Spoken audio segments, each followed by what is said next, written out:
Fazer judô, para mim, é muito mais fácil do que estar aqui. Eu sou bem tímida, então, por isso eu estou um pouco sem jeito, mas eu queria primeiro agradecer a oportunidade.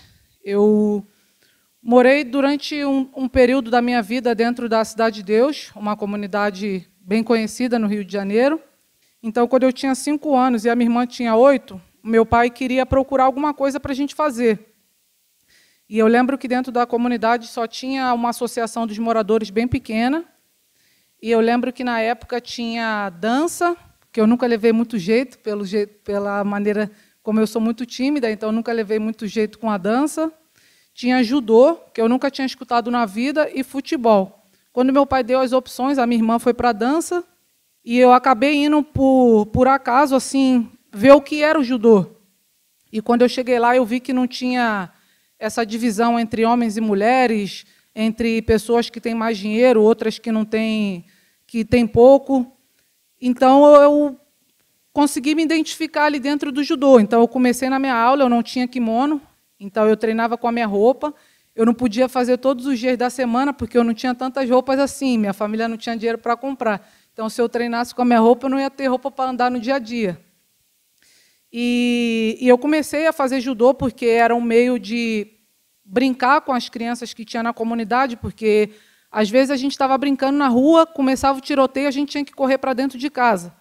Então, era bem difícil assim para a gente no dia a dia. Às vezes, a gente não conseguia sair para ir para a escola, porque eu estudava fora da Cidade de Deus, estava tendo a operação da polícia, a gente não conseguia nem entrar e nem sair da comunidade. Então, eu tive uma infância bem turbulenta, e através do esporte, eu consegui transformar minha vida, a vida da minha família. Eu sou muito grata ao esporte. Então, eu comecei aos 5 anos. Aos 8 anos, a minha família foi expulsa da comunidade.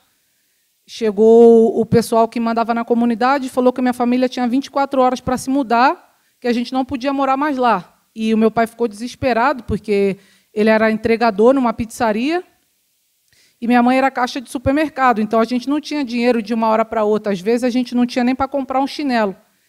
E eles falaram, não, a gente não quer saber, é 24 horas para sair. Aí meu pai tinha um amigo que tinha uma casa muito engraçada, não tinha teto, não tinha nada, era várias goteiras, mas a gente não deixava de treinar, né? Eu ia para o treino, a minha irmã ia para o treino também, meu pai e minha mãe para o serviço, e a gente continuava lá, buscando. Foi onde abriu a Academia Body Planet, na esquina da rua onde minha mãe morava. E falaram que o técnico do judô, ele tinha acabado de se aposentar da seleção, ele foi às 5 Olimpíadas, e a gente foi lá fazer uma aula, já que a gente treinava judô, que a minha irmã acabou também desistindo da dança e indo para o judô. E eu lembro que, na minha primeira aula, o meu professor, Geraldo Bernardes, foi meu técnico durante 19 anos, e ele chamou meu pai na janela e falou que a gente tinha um talento diferenciado, que um dia ele colocaria a gente na seleção brasileira de judô. Isso eu com 8 anos e a minha irmã com 11. Eu não sabia nem o que era a seleção brasileira de judô. Então, meu pai falou, eu só saí andando, falei, esse velho está doido, sei nem o que é seleção brasileira de judô. E eu continuava treinando, porque eu queria brincar. Eu era uma criança bem agitada, aquela que a mãe não queria o filho junto, porque eu era da bagunça mesmo. Então, o judô sempre foi a filosofia da disciplina, da hierarquia, o respeito. O judô sempre cobrou muito isso. Então, eu comecei a entender que eu tinha que me adaptar, eu tinha que andar na linha se eu quisesse, de fato, seguir um caminho dentro do judô, dentro do esporte. E eu comecei a competir, comecei a ganhar, eu ganhava todas as competições, até que chegou o meu momento, fui para minha primeira viagem nacional, eu fui para Natal, no Campeonato Brasileiro, e, na época, aos 13 anos, se você é campeã brasileira, você vai para o Pan-Americano, se você é vice, você vai para o Campeonato Sul-Americano. E eu ganhei o Campeonato Brasileiro, e, faltando 2 semanas para eu ir para a Venezuela, tirei meu passaporte, vacina de febre amarela, estava me achando, né? Nunca imaginei que eu fosse conhecer São Paulo, porque minha família não tinha dinheiro nem para um chinelo, e eu ia sair do país. Eu estava lá, fui para o treino, aí, durante um treino, um menino me empurrou na parede. Aí eu encostei minha mão na parede e ele se jogou nas minhas costas. Quando ele se jogou nas minhas costas, eu só escutei um estalo. Quando eu olhei o meu kimono todo torto, ele quebrou meu braço e eu fiquei fora da competição. Eu falei para o professor, pô, professor, o senhor falou que minha hora ia chegar, que eu ia chegar na seleção, e toda vez que chega perto, acontece alguma coisa e eu não consigo ir. Então, desde muito nova, eu tive que aprender a me levantar, a me reerguer, e era muito difícil, porque eu via as crianças da minha idade brincando na rua, comendo um bolo no dia do aniversário, e desde muito nova eu tive que aprender a abrir mão disso, porque no judô a gente tem 7 categorias de peso, e até o ano de 2024 eu lutava na categoria até 57 quilos, só que no meu dia a dia eu pesava 65, 66 quilos, então para cada competição eu tinha que perder ali uns 8 quilos pelo menos, então normalmente o Campeonato Pan-Americano sempre acontece em abril, o Pan-Americano de Judô, e exatamente na semana do meu aniversário. Então, durante muitos anos, eu não consegui comer um pedaço de bolo, porque eu tinha que dar o peso. Não conseguia tomar um copo de água, porque se a gente hidratar, vai dar o peso a mais ali na balança. Só que eu, desde muito nova, eu coloquei um objetivo que eu queria me tornar uma campeã olímpica. E muitas das vezes a gente coloca um objetivo, a gente coloca uma meta, e a gente acha que vai acontecer de uma hora para outra. E eu comecei a treinar judô aos 5 anos, e só aos 24 anos que eu realizei o meu sonho de me tornar uma campeã olímpica. Então, eu tive que trabalhar, abdicar de muitas coisas. Eu lembro que, em 2012, aos 19 anos, eu fui para a minha primeira Olimpíada, e eu era a atual vice-campeã do mundo, e eu cheguei como esperança de trazer uma medalha para o Brasil. E, nas oitavas de finais, eu fui eliminada com um golpe que alguns árbitros entenderam que foi válido, outros entenderam que eu precisava esperar mais alguns segundos para encostar na perna da minha adversária, e a decisão final foi que eu tinha que ser desclassificada, e acabei voltando sem medalha.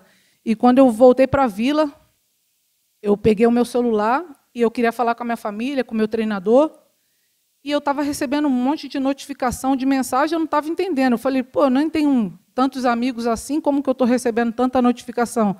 Aí, quando eu fui ver, eram as pessoas falando que lugar de macaco era na jaula, não era numa Olimpíada, que eu era vergonha para a minha família, que eu nunca venceria nada porque eu sou negra. E eu virei para o meu treinador, que ele foi assistir a competição, e eu perguntei para ele se aquilo dali era representar o Brasil numa Olimpíada, que, se fosse aquilo, eu não queria para mim. E foi onde eu falei para o professor, quando eu voltei para o Brasil, que eu não queria mais fazer judô. Então, foi muito difícil. Eu fiquei quase 8 meses sem fazer judô, sem pisar no tatame, até onde eu comecei a fazer trabalho com uma coach, que eu faço acompanhamento com ela até hoje. E eu lembro que uma das primeiras sessões que eu fiz com ela, ela pediu para eu fazer uma visualização, que era para eu me visualizar deitada no sofá da minha casa, vendo a Olimpíada do Rio acontecendo, e falar para ela o que eu estava sentindo. E eu falei para ela que eu estava me sentindo estranha, que eu sentia que eu ainda podia dar alguma coisa para o judô. E foi onde eu voltei a treinar, eu voltei a competir, e 9 meses depois da Olimpíada, que falaram que judô não era para mim, eu me tornei a primeira brasileira campeã mundial no Rio de Janeiro, em 2013. E, novamente, voltei a competir, voltei às competições, e eu tinha muito receio de entrar nas competições e ficar preocupada das pessoas me criticarem novamente por conta de uma derrota. E 2014, 2015, tiveram bastante competições no ciclo. Para quem não acompanha muito, não entende muito do judô, a nossa classificação ela dura os 4 anos, de uma Olimpíada até a outra. A gente tem que estar sempre competindo, porque se eu ganhar uma competição em fevereiro desse ano, em fevereiro do ano que vem, ele perde 50% do valor e tem um ranking mundial. Para ir para a Olimpíada, antes, eram 14 mulheres e 22 homens. Aí, a partir da Olimpíada de Tóquio, foram 18 meninas e 18 meninos. Então, para classificar para a Olimpíada, tem que estar até os 18. E, normalmente, essa lista, a Olimpíada acontece em julho ou agosto. Dia 30 de abril, a gente recebe a lista final de quem está classificado para a Olimpíada. Isso há meses da Olimpíada. Então, durante todos esses 4 anos, a gente está competindo. Se tiver alguma lesão ou algo que te afaste muito tempo, é muito difícil você se recuperar. E eu acabei passando por um período muito difícil novamente. Em 2019, eu fui suspensa por doping e eu recebi a notícia que eu teria que ficar 24 meses afastada do judô. Eu não podia pisar em nenhuma academia, eu não podia ter contato com a minha irmã, porque ela é professora hoje no Instituto Reação, e eu não posso ter contato com ninguém que esteja vinculado à federação ao alto rendimento. Então, eu não podia nem conviver com a minha irmã durante 2 anos. E, para mim, foi muito difícil. Eu achei que a minha vida tinha acabado ali, porque, desde criança, eu fazia judô, e eu não conseguia me ver fora do judô. Então, chegou o momento que eu pensei em tirar minha vida, porque eu achei que eu não ia conseguir suportar esses 2 anos. Mas eu consegui, eu tentava me motivar, tinha dia que eu conseguia, eu ia para essas academias de bairro, fazia o que podia, o que dava. Eu ganhei 11 quilos, mas eu ainda tinha um objetivo de ir para uma Olimpíada novamente. Então, foi muito duro, mas eu consegui passar por esses 2 anos. E, no final de 2021, eu voltei a treinar, eu voltei a competir novamente. E, menos de 1 ano depois, eu me tornei campeã mundial de novo. E fui em busca da minha vaga olímpica para Paris 2024. Foi bem difícil, eu ganhei o Mundial em 2022. Em 2023, eu perdi a primeira luta do Campeonato Mundial em menos de 1 minuto. Em 2024, eu não participei do Campeonato Mundial, porque era 2 meses antes da Olimpíada. Então, eu tive que escolher entre um e outro. E eu escolhi a Olimpíada, quando saiu a classificação. E chegou na Olimpíada, muitas pessoas se questionando, porque, quando eu fui suspensa, as pessoas falaram que o judô já tinha acabado para mim, que eu não conseguiria voltar, que eu não tinha mais idade para isso, que eu não conseguiria dar mais o peso. E eu me classifiquei, cheguei na Olimpíada como a 4ª do ranking mundial. Cheguei até a semifinal, acabei sendo eliminada por uma atleta da Coreia. Fui para a disputa do bronze, perdi novamente para um atleta do Japão e terminei aquela competição em 5º lugar. E eu fiquei arrasada, eu fiquei muito chateada, porque a gente treina tanto, a gente abdica de tantas coisas, e eu queria representar o Brasil da melhor maneira possível. E eu fiquei muito chateada, mas eu ainda tinha mais uma chance, que era na competição por equipe. Só que, para mim, sempre foi difícil esporte coletivo, porque depende de várias pessoas, não depende só de mim.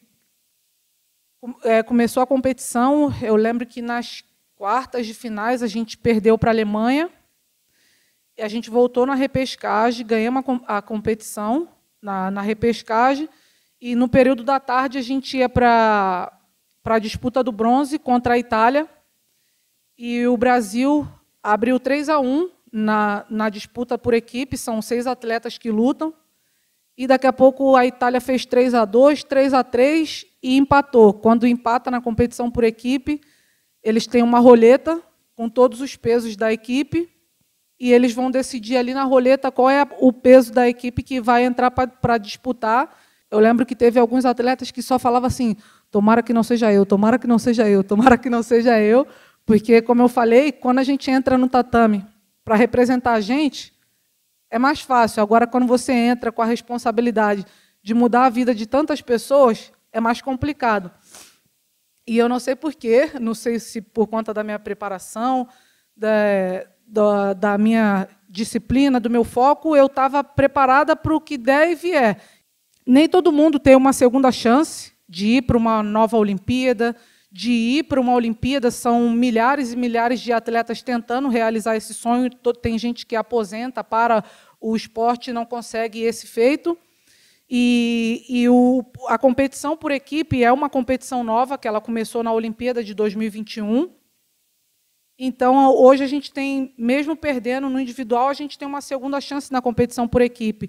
E eu lembro que logo quando começou a luta, eu consegui jogar minha adversária em menos de 14 segundos, e aí eles ficaram na dúvida se era ponto, se não era ponto, até esperar a definição dos árbitros, onde eles marcaram ponto. E eu lembro que quando eu voltei para o Rio, eu estava feliz com aquela medalha, só que, ao mesmo tempo, eu ficava me questionando pela minha competição, pela campanha que eu fiz na competição do individual. E eu lembro que, quando eu voltei para o centro de treinamento, veio uma senhora que trabalhava lá, e ela falou assim: pô, Rafa, a gente estava aqui acompanhando a competição, quando você perdeu, o centro de treinamento ficou em luto, todo mundo ficou arrasado, ninguém conseguia trabalhar, mas é o destino, né? Porque você foi para aquela Olimpíada focada na sua medalha, na sua competição do individual. E, infelizmente, você não conseguiu uma medalha, você conseguiu 10, porque a gente conseguiu 10 medalhas naquela competição por equipe. Então, eu pude ter a oportunidade de mudar a vida, de mudar a história de 10 famílias que estavam ali na equipe junto comigo. E, quando ela me falou aquilo, eu consegui, de fato, receber a mensagem de sentir o tamanho e a importância daquela medalha que a gente ganhou na competição ali no Por Equipe em 2024. Então, o que eu tenho para falar é que, independente do que as pessoas falam, do que você vai ver nas redes sociais, você tem que acreditar no teu sonho, você tem que perseverar. E, muitas das vezes, quando a gente perde, dificilmente a gente recebe um acolhimento, a gente recebe uma mensagem positiva. A maioria das mensagens que a gente recebe é tudo querendo colocar a gente para baixo. Então, é bem dolorido escutar isso. Mas, como eu falei, eu usei esse método de ficar fora das redes sociais, ficar fora, longe do meu celular. Eu viajo, eu levo meu videogame, eu fico no quarto focada no que eu tenho que fazer, porque o judô, quando as pessoas me perguntam, eu falo que o judô é a minha vida, porque é o meu trabalho. Se eu não cuidar do meu corpo, se eu não cuidar dos meus treinos, da minha preparação, eu não consigo desempenhar o meu judô, o meu talento. Então, com certeza, eu sinto muito orgulho da minha trajetória, do que eu fiz dentro do judô, e não deixe de acreditar nos sonhos de vocês. Acreditem, lutem, busquem, persevere, porque, sim, de fato, hoje eu estou aqui para contar que os nossos sonhos, sim, podem ser realizados.